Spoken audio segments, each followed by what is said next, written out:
19वीं सेंचुरी का time period चलता है, 1995। ठीक है। इस टाइम पीरियड के अंदर क्या होता है कि इंडस्ट्रियलाइजेशन, इंडस्ट्रीज का मतलब क्या होता है कि setup of factory, setup of companies. अब होता ये है कि setup of factory, setup of companies किसी एक पर्टिकुलर जगह पे नहीं होती है, like in the sense all over world के अंदर क्या होता है, एक तरीके से बूम आ जाता है। तो इस एरा को ही क्या बोल दिया जाता है, इंडस्ट्रियलाइजेशन बोल दिया जाता है, ठीक है। तो इस इंडस्ट्रियलाइजेशन का एक टाइम पीरियड है 1700 से 1795। ये टाइम पीरियड ऐसा इंडिया के अंदर एक पर्सपेक्टिव क्यों है, क्योंकि इस टाइम के अंदर ब्रिटिशर्स ने क्या किया था, हमारे ऊपर कब्जा कर लिया था। 1760 के अंदर बैटल ऑफ 1757 के अंदर बैटल ऑफ प्लेसीज, फिर 1764 में बैटल ऑफ बक्सर, ये सब आपने पढ़े होंगे। इसके बाद क्या हुआ था, ब्रिटिशर्स ने उनके ऊपर कब्जा कर लिया था। 1773 में सबसे पहला आपका क्या होना था, गवर्नर जनरल वॉरेन हेस्टिंग्स। अब इस टाइम पीरियड में जब ब्रिटिशर्स ने कब्जा कर लिया तो होता क्या है कि इन्होंने यूरोपियन मतलब इंडिया को छोड़ के और इनकी सारी की सारी कॉलोनीज को छोड़ के अपनी कंट्री के अंदर इंडस्ट्रीज को बहुत ज्यादा इंप्रूव कर लिया था। जब इन्होंने अपनी इंडस्ट्रीज को बहुत ज्यादा इंप्रूव कर लिया था तो ऑब्वियसली बात है कि अब ये क्या करेंगे, ये अपनी कॉलोनीज के ऊपर भी क्या करेंगे, काम करेंगे।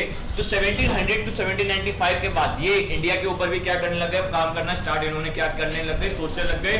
और अब 1795 से लेकर समथिंग आप इतना मान लो 1947 तक ये क्या करेंगे, एक इंडस्ट्रीज के पर्सपेक्टिव में देखा जाए तो क्या करेंगे, इंडिया के अंदर इंडस्ट्रीज और वेरियस सेक्टर्स के अंदर क्या करेंगे, काम करेंगे, ठीक है। पढ़ो भैया।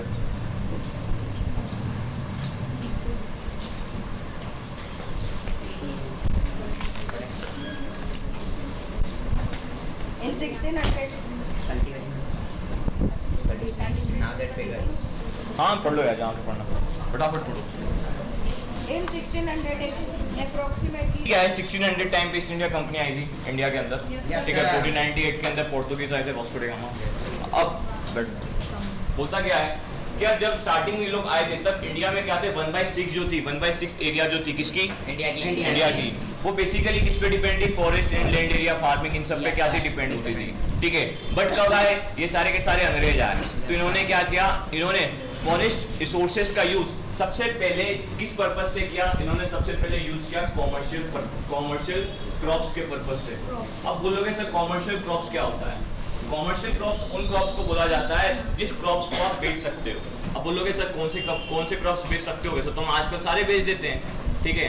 तो कॉमर्शियल क्रॉप्स बेसिकली जो आपने पढ़ा होगा, रबी क्रॉप, खरीफ क्रॉप, कॉमर्शियल क्रॉप्स, ठीक है, जायद जिसको बोल देते हो, ठीक है। तो जायद वाला जो पार्ट होता है उसके अंदर आपका क्या आ जाता है, कॉमर्शियल क्रॉप्स।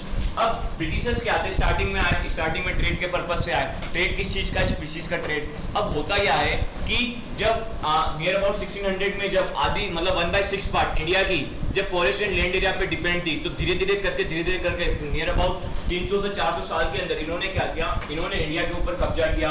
और इस कब्जे के ऊपर इन्होंने सबसे पहला काम क्या किया, फॉरेस्ट के रिसोर्सेज पे देखा जाए तो सबसे पहला इन्होंने ये काम किया कि सबसे पहले इन्होंने कॉमर्शियल क्रॉप्स के बारे में क्या ज्यादा से ज्यादा क्या की, इसके बारे में क्या करी, इसके बारे में ज्यादा क्या बिजनेस किया।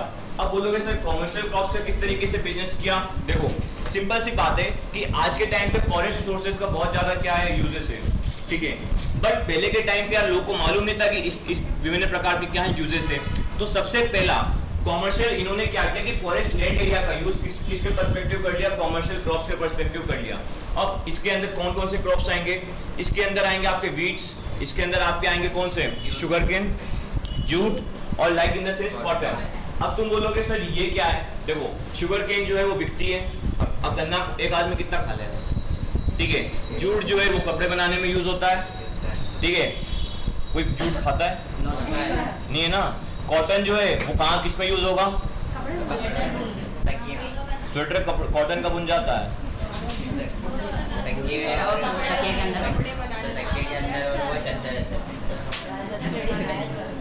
ठीक है। और वीट जो होता है सिर्फ एक वीट ही है जो आप खा भी सकते हो और सेल भी कर सकते हो, ठीक है ना।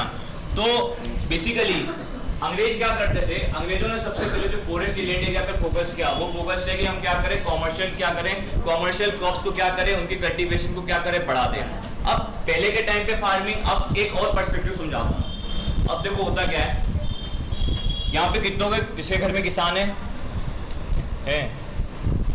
हाँ, मेथड बता रहा हूँ, देखो भैया पॉइंट्स को रिलेटेड करते चलना तो पूरी स्टोरी बता दूंगा अच्छे से। फार्मिंग अब आज के टाइम पे फार्मिंग क्या है, आप एक पर्टिकुलर लैंड एरिया पे करते हो, फर्टिलाइजर्स, पेस्टिसाइड्स इन सब का यूज करते हो। बट पहले के टाइम पे ना फर्टिलाइजर्स थे ना पेस्टिसाइड्स थे। जब आपके क्या दादा परदादा हुआ करते थे, उनके भी बहुत सारे दादा परदादा, ठीक है। तो कहानी ये है कि पहले के टाइम पे क्या था कि पहले के टाइम पे तो जमीन जायदाद इस टाइप का कोई मैटर नहीं होता था, लोग अपना उगाते थे, खाते थे और फिर क्या होते थे, सो जाते थे।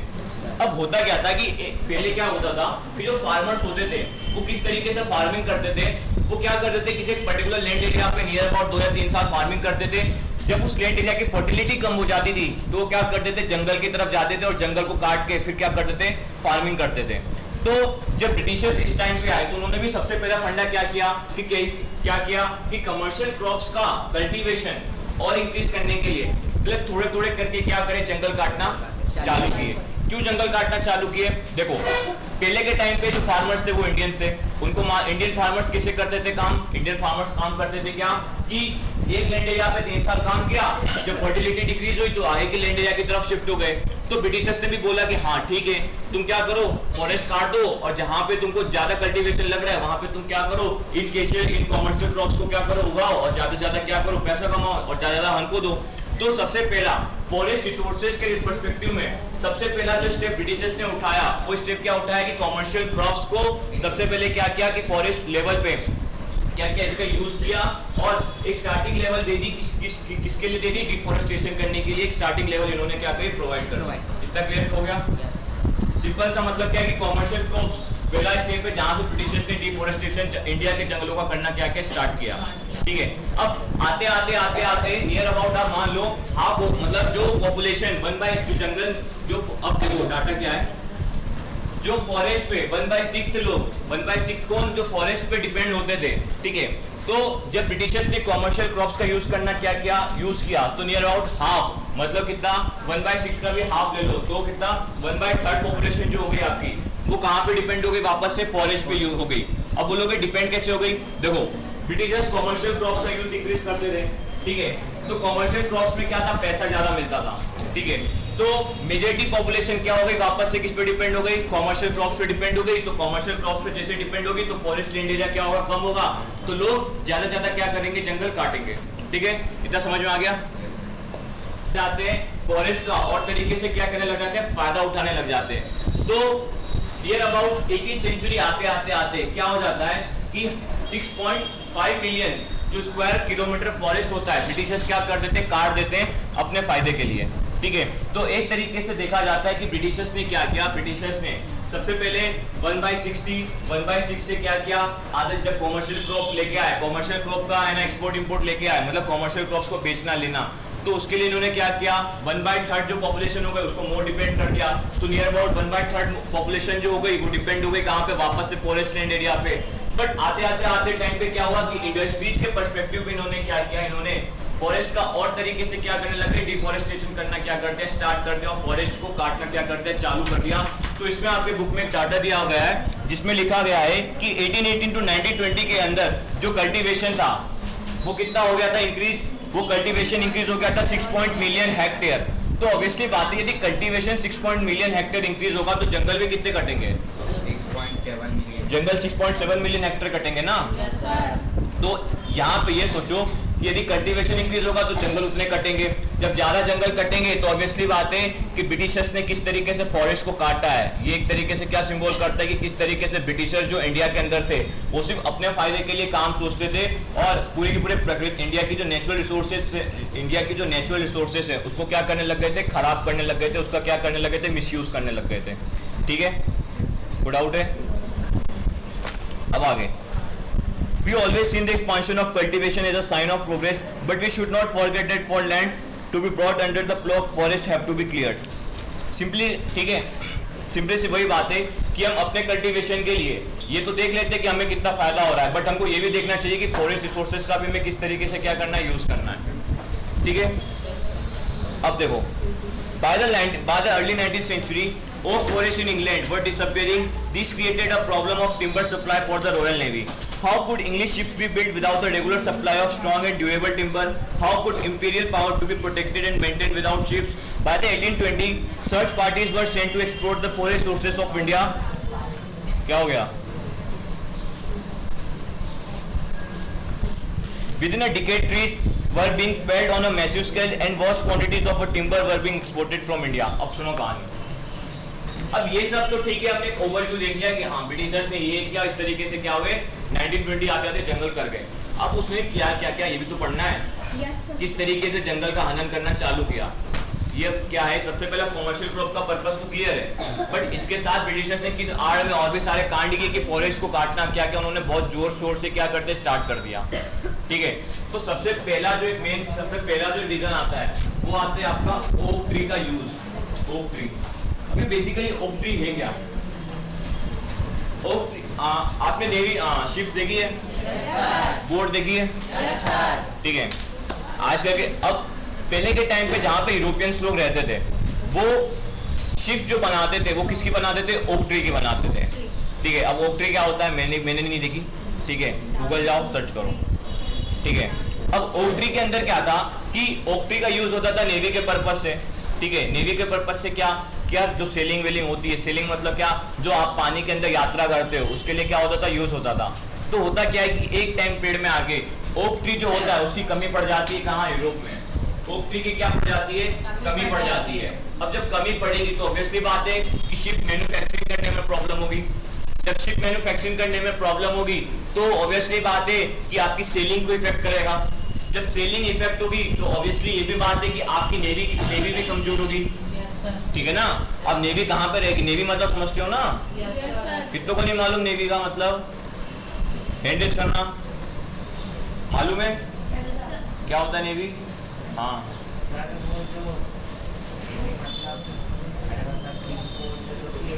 अरे तो नेवी का मतलब क्या होता है, क्या होता है बेटा, जो पानी पे लड़ती है उसको नेवी बोला जाता है, नेवी। ठीक है, तो अभी तुम्हारे पास शिप ही नहीं रहेगी तो तुम लड़ोगे कहाँ पे। ठीक है, अब तुम यार वो तो नहीं हो अलादीन का चिराग, यार उड़ के लड़ लोगे। ठीक है, जब उड़ के भी लड़ लोगे तो फिर नेवी कहाँ रहोगे।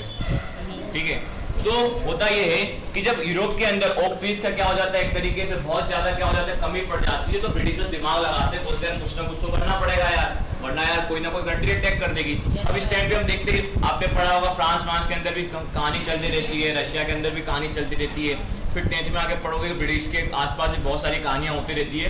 तो इस पर्पज से क्या होता है कि ये लोग सोचते रहते हैं, दिमाग लगाते रहते हैं, तो साइंटिस्ट के पास जाते हैं, बोलते हैं कुछ सोच, कुछ ढूंढ, ऐसा कुछ ढूंढ कि ओक ट्री की जगह कुछ ऐसी लकड़ी का बना, कुछ ऐसा मटेरियल बना कि वो क्या करें, हम यूज कर सके। तो साइंटिस्ट जो होता है वो बोलता है बेटा सब्र करो, मेरी बात सुनो, एक काम करो, इंडिया में जाओ, इंडिया के अंदर एक लकड़ी है जिसका नाम है टिम्बर। टिम्बर जो है उसको लो और उससे क्या करो, तुम मैन्युफैक्चरिंग करो, किसका, शिप्स का मैन्युफैक्चरिंग करो, क्योंकि जो टिम्बर है वो भी क्या है, पानी पे तैर सकता है। तो ब्रिटिशर्स बोलते हैं अच्छा ये भी बात है, तो एकदम से ब्रिटिशर्स की जो क्वीन होती है उस वक्त जो होती है उसका नाम होता है विक्टोरिया। अब वो विक्टोरिया लगाती है EIC को फोन। ठीक है, अब EIC को जैसे ही फोन लगाती है तो EIC मतलब समझते हो ना, अरे ईस्ट इंडिया कंपनी यार, ईस्ट इंडिया कंपनी, EIC बोलूंगा तो ईस्ट इंडिया कंपनी समझना। ठीक है, EIC को फोन लगाती है, EIC को इंग्लिश में बोलती है कि यार एक काम करो, फटाफट है ना टिम्बर भिजवाओ, कहाँ पे, ब्रिटेन में भिजवाओ। तो जैसे EIC सुनता बोलता okay ma'am I will follow it. उसके बाद बोलते हैं इंडियन पीजेंट्स को, बोलते हैं इंडियंस गो ऑन दैट। तो वहां पे क्या होता है, टिम्बर की लकड़ियां काटना क्या होती है, स्टार्ट होती है। तो एक तरीके से बहुत ज्यादा अमाउंट में टिम्बर क्या होता है, कटता है और कहाँ जाता है, ब्रिटेन के अंदर जाता है, किस पर्पस से जाता है, फॉर मेकिंग द शिप्स। तो इस तरीके से कॉमर्शियल क्रॉप्स के बाद जो पहला स्टेप होता है, कॉमर्शियल क्रॉप्स के बाद जो अगला स्टेप होता है वो होता है टिम्बर का। तो टिम्बर का यूज के पर्सपेक्टिव से हमारे इंडियन जंगल का क्या होने लग जाता है, हाँ, अरे इंग्लिश में क्या बोलोगे, हाँ, खत्म, टाटा, बाय, सी यू। ठीक है, पहला रीजन ये समझ में आ गया। उसके बाद the spread of railways from the 1850s created a new demand. Railways was essential for the colonial trade and for the movement to imperial troops. ठीक है, अब इंपीरियल का मतलब बता रहा हूं भैया, लिख लो। ठीक है, इंपीरियल किसी राजा के अधीन जो सेना होती है। ठीक है, खाने को नीचे नहीं रखते, जिसका खाना नीचे उसको उठाओ। कौन रखता है ये बेटा, खाने अन्नपूर्णा को नीचे नहीं रखते। राजा के लिए सेना यहाँ पे इंपीरियल ट्रूप्स का मतलब है राजा के अधीन सेना। Locomotives wood has needed as fuel and to lay railway lines sleeper were essential to hold the tracks together. Each mile of railway track required between 1760 and 2000 sleepers. अब देखो आज के टाइम पे स्लीपर का मतलब होता है जहाँ पे आप सोते हो, स्लीपर को सुना होगा ना, बट यहाँ पे स्लीपर का मतलब वो नहीं है, ठीक है। पटरी देखिए, ठीक है, सुनो यहाँ पे आज की पटरी के टाइम पे ये स्ट्रिप तो देखी होगी यार सबने, कितनी होती है ये अभी? ये लोहे की नहीं होती है, हाँ, और सीमेंट ही होता है। अरे सुनने मैं बोल लूँ, हाँ, कंक्रीट की होती है, सिंपल सीमेंट कंक्रीट की होती है। तो आज के टाइम पे क्या होता है, कंक्रीट का होता है, बट यार सबसे पहले कंक्रीट का यूज नहीं होता था। सबसे पहले ये जो पार्ट है यहाँ पे यूज होती थी लकड़ी, और इसी पार्ट को बोला जाता है स्लीपर, ठीक है। अब इसका काम क्या होता है, इसका काम होता है कि पटरी को जोड़े रखना, ठीक है ना, वरना यार तुमने लोहे तो बिछा दिए, बट जब ट्रेन ऊपर से जाएगी तो यार लोहा हिलेगा भी तो सही ना, और बाई चांस यदि ज्यादा हिल गया, मिट्टी के ऊपर ज्यादा हिल गया तो ट्रेन पलट जाएगी, खर्चा ज्यादा का हो जाएगा, ज्यादा लोग निपट जाएंगे। तो ऑब्वियसली बात है कि स्लीपर जो है, स्लीपर का यूज होता था कि दोनों जो ट्रैक है, दोनों ट्रैक को क्या करें, साथ में जोड़ के रखे।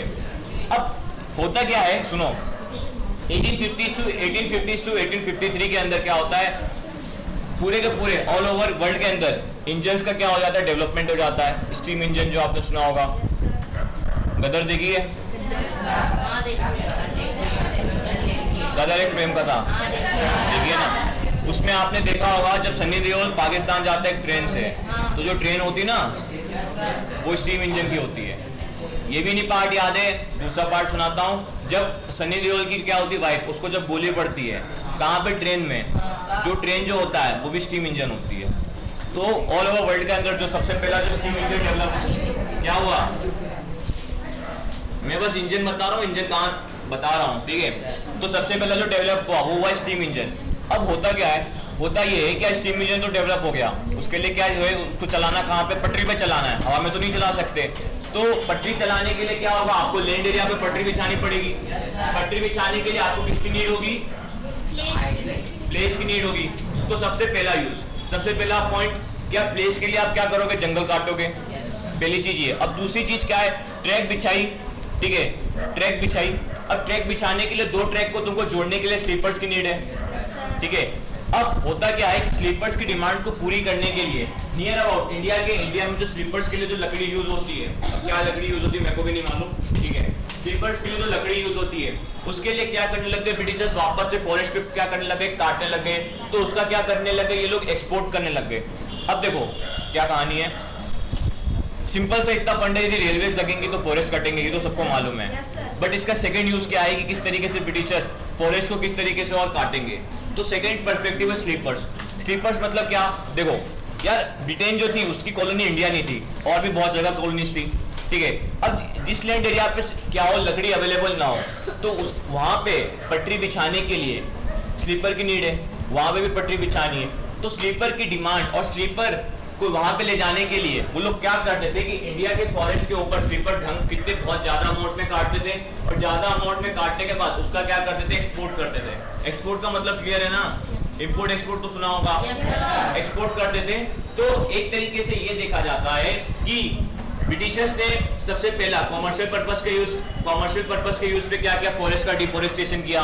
सेकेंड पर्पस जो होता है, सेकेंड पर्पस किस चीज के लिए होता है, सेकेंड पर्पस होता है नेवल शिप्स के लिए, आप क्या क्या डिफोरेस्टेशन किया। थर्ड पर्पस क्या होता है, थर्ड पर्पस होता है रेलवे के पर्सपेक्टिव पे क्या क्या इन्होंने डिफोरेस्टेशन करना स्टार्ट किया, ठीक है। अब रेलवे के अंदर आपके दो है, यदि रेलवे ट्रैक्स बिछेंगी तो फॉरेस्ट कटेगा, स्लीपर्स की डिमांड पूरी करनी है तो फॉरेस्ट कटेगा, और नीड दोनों की है तो दोनों के दोनों कटेंगे। तो एक क्वेश्चन अराइज होता है, ऑब्वियसली बात है ना, देखो चाकू तरबूजे पे कटे या तरबूजा चाकू पे कटे, कटेगा तरबूजा, तो ले देगा पेड़ कटेगा, ठीक है ना। 65,000 kilometre as the railway tracks spread through India, a large number of trees were felled as the 1850s in the Madras presidencies alone 35,000 trees were being cut annually for sleepers. The government gave over contracts to individuals to supply the required quantities. the contractors began cutting trees indiscriminately. Forests around the railway tracks was started disappearing. पहला point sleeper वाला clear था. दूसरा point forest deforestation जो land area पे करते हैं clear था. अब यहाँ पे क्या लिखा है? डाटा है. अब डाटा समझाता हूँ क्या है भैया. इधर सुनो इधर. अब देखो पहले जो स्टार्टिंग में जब मैंने ट्रैक बनाना स्टार्ट किया तो सबसे पहले क्या कि 1860 से 1890 के बीच 25,500 किलोमीटर क्या कि इन्होंने ट्रैक बनाया. उसके बाद आते आते 1946 तक 7,65,000 इन्होंने ट्रैक क्या किया और एक्सपांड किए. ठीक है. इसके लिए क्या क्या उन्होंने नियर अबाउट मद्रास प्रेसिडेंसी के अंदर 35,000 ट्रीज स्लीपर्स के लिए क्या किए काट दिए. अब स्लीपर्स तो समझ गए ना स्लीपर्स क्या होता है. तो मद्रास कहाँ पड़ता है, अब स्लीपर कहाँ होता है ये भी बता देता हूँ. ठीक है. इंडिया है, इंडिया में जो आपका तमिलनाडु पार्ट है यहाँ पे होता है स्लीपर्स और तमिलनाडु को बोला जाता है मद्रास. मद्रास ही बोला जाता है. हाँ स्लीपर्स मतलब जो क्या स्लीपर्स कहना क्या चाहते हो? अरे जो इंडिया के अंदर स्लीपर ज्यादा अमाउंट में पाया जाता है वो मद्रास एरिया है. तो इसी जहाँ पे स्लीपर पाए जाएंगे तो वहीं तो काटेंगे ना स्लीपर के लिए मतलब ट्रैक बनाने के लिए. तो मद्रास प्रेसिडेंसीज में नियर अबाउट 35,000 ट्रीज को क्या कर दिया जाता है काट दिया जाता है. ठीक है. अब भैया 3 प्रेसिडेंसीज है उनकी कहानी सुन लो. ऑल ओवर ब्रिटिशर्स ने 3 प्रेसिडेंसीज बनाई थी. 3 प्रेसिडेंसीज मतलब 3 कैपिटल. ठीक है. पहली थी मद्रास प्रेसिडेंसी, दूसरी थी आपकी क्या बोलते हैं बॉम्बे प्रेसिडेंसी, तीसरी थी आपकी कलकत्ता प्रेसिडेंसी जिसको बंगाल प्रेसिडेंसी बोला जाता है. ठीक है ना. यदि चैप्टर में आएगा बार बार तो याद रखना है कि 3 प्रेसिडेंसी ब्रिटिशर्स ने बनाई थी. ठीक है. Actual forests were also cleared to make way for tea, coffee and rubber plantation. To meet Europe's growing need for these commodities, the colonial government took over the forest and gave vast areas to European planters at cheap rates. These areas were enclosed and cleared for forest and planted with tea or coffee. अब चाय और coffee की कहानी सुना तो सुनते चलो. सबसे पहला कॉफी जो है, हाँ चाय और कॉफी किस तरीके से वर्ड में आई. टी और कॉफी का जो सबसे पहले जिसने इन्वेंट किया वो तो चाइनीज का एक पर्सन था. उसने क्या किया डेवलप किया. फिर वहां से फैलते फैलते कहाँ पहुंच गया यूरोप. यूरोप के लोग को लत लग गई किसकी चाय पीने की. तो चाय पीते पीते वहां पे भी क्या हुए किसी ने गलती से ना कॉफी पी ली होगी तमिलनाडु में आके इंडिया के, तो उसको भी कॉफी की भी लत लग गई. तो होता क्या है कि 16 to 17 सेंचुरी में ब्रिटेन के अंदर और ऑल ओवर यूरोपियन कंट्रीज के अंदर होता यह है कि कॉफीज और टी वो लोग ज्यादा क्या करने लग जाते हैं कंज्यूम करने लग जाते हैं. कंज्यूम मतलब क्या कि ज्यादा से ज्यादा उसका क्या करने लग जाते हैं सेवन करने लग जाते हैं. ठीक है. अब एक टाइम पीरियड ऐसा आता है जहां पे टी और कॉफी की डिमांड मतलब टी और कॉफी का जो क्या होता है स्टोरेज होता है. टी और कॉफी जो बनाने का क्या होता है जहाँ पे फार्म एरिया होता है वो क्या हो जाता है वहां पे उसका कल्टीवेशन क्या हो जाता है प्रोड्यूस नहीं हो पाता है. कल्टीवेशन मतलब क्या कि भैया जितना कॉफी और टी का जो नीड होता है पब्लिक के लिए वो उतना प्रोड्यूस नहीं हो पाता है. तो वापस से विक्टोरिया को पता चलता है. विक्टोरिया रानी अपने ईस्ट इंडिया कंपनी को फोन लगाती है, बोलती है कि एक काम करो कि टी एंड प्लांटेशन का क्या करो इंडिया से एक्सपोर्ट करो, ब्रिटेन में क्या करवाओ इंपोर्ट करवाओ. तो अब इसके लिए ये क्या करते हैं इसके लिए बोलते हैं यार यहाँ पे तो हम चाय के बागान कहाँ से ढूंढे. ठीक है. एक तरफ नीचे की तरफ साउथ इंडिया में जाओ तो वहाँ धूप ही धूप होती है, नॉर्थ इंडिया में जाओ तो वहाँ बर्फ ही बर्फ गिरती है. तो कुछ ना कुछ तो ऐसा लैंड एरिया चाहिए ना जहाँ पे ह्यूमिड क्लाइमेट हो. तो यार वो सोचते यार कुछ ना कुछ तो सोचना पड़ेगा. तो गलती से ये फिर पहुंच जाते हैं कहाँ पे तमिलनाडु. सबसे पहला जाते हैं तमिलनाडु में जाते हैं देखते अच्छा यहाँ पे थोड़ा सा तो क्या है कि समुद्र पास में तो ह्यूमिड क्लाइमेट है तो यहाँ पे हम क्या करते हैं कॉफी उगा देते हैं. तो तमिलनाडु और कर्नाटका एरिया में सबसे पहले क्या करते हैं लोग कॉफी उगाने स्टार्ट कर देते हैं. ठीक है. अब कॉफी का तो प्रॉब्लम सॉल्व हो गया बट अब चाय के लिए कहाँ जाएंगे. चाय के लिए फिर घूमने लग गए. घूमते घूमते लोग कहाँ पहुंच गए ईस्टर्न पार्ट ऑफ इंडिया कहाँ असम अरुणाचल नागालैंड मणिपुर मिजोरम ये लोग यहाँ पहुंच गए. यहाँ पे क्लाइमेट क्या रहता है बहुत ज्यादा ठंडा रहता है, हल्का सा ह्यूमिड रहता है. यहाँ पे क्या होती है बरसात बहुत ज्यादा अमाउंट में होती है. तो यहाँ पे आपने मतलब 6-7-8 में पढ़ा होगा कि रॉक क्या होती है क्लाइंबिंग रॉक वाली होती है माउंटेन वो रॉक क्रॉपिंग बोलते हैं उसको. ठीक है. जिसके अंदर है ना पर्वत को है ना सीढ़ी के टाइप में क्या आ जाता है काटा जाता है. वहां पे चाय की क्या लगाई जाती है बगाने लगाई जाती है. ठीक है. अब कहानी सुनो. इतना सबको याद होगा पिछला इतनी कहानी क्लियर है. अब होता क्या है कि पहाड़ के ऊपर भी क्या होंगे जंगल होंगे पहले. ठीक है. अब ब्रिटिशर्स जाते हैं. ब्रिटिशर्स वहां के लोग को बोलते हैं कि बेटा आप क्या करो कि अब यहाँ पे चाय बनाना चाय की क्या करो फार्मिंग करना स्टार्ट करो और मुझे क्या करो कि 3 से 4 महीने के अंदर चाय पत्ती मतलब चाय के जो पत्ते हैं उसको क्या करो डेवलप करके दो. तो लोकल पब्लिक क्या करते हैं, लोकल पब्लिक जाते हैं अपने आसपास के एरिया में। अब असम और मेघालय, जहाँ पे मतलब ईस्टर्न पार्ट ऑफ इंडिया जो है ना, वहाँ पे क्या है, वहाँ पे पर्वत ही पर्वत है, ठीक है। तो वहाँ पे पर्वत पे को आना रहेगा। अब हमारी जहाँ पे हम रहते हैं, आज हम जहाँ रह रहे हैं वहाँ पे प्लेन एरिया है। एमपी जो है वो प्लेट्यू एरिया है, इतना तो मालूम होगा ना। वो जो पार्ट है वो ईस्टर्न पार्ट है, वहाँ पे माउंटेन एरिया है।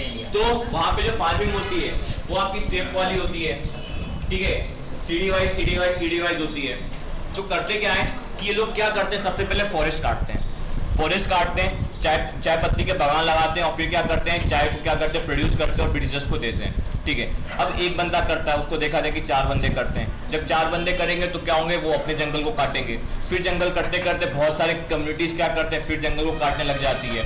तो एक तरीके से ईस्टर्न पार्ट ऑफ इंडिया के अंदर भी क्या होने लग जाता है कि चाय के यूज के पर्पज से लोग क्या करने लग जाते हैं, जंगल को काटने लग जाते हैं। तो यहाँ पे चौथा पॉइंट क्या बन जाता है कि for the use of T and coffee, कि ब्रिटिशर्स किस तरीके से जंगल का क्या करने लग गए थे, डिफॉरेस्टेशन मतलब हनन करना लग गए थे, मतलब चालू करने लग गए थे। इसमें कोई डाउट है? क्लियर है? ठीक है। अब the rise of commercial forestry. हाँ, कि फॉरेस्ट का डिफॉरेस्टेशन करना कैसे स्टार्ट हुआ? हाँ, कहां से?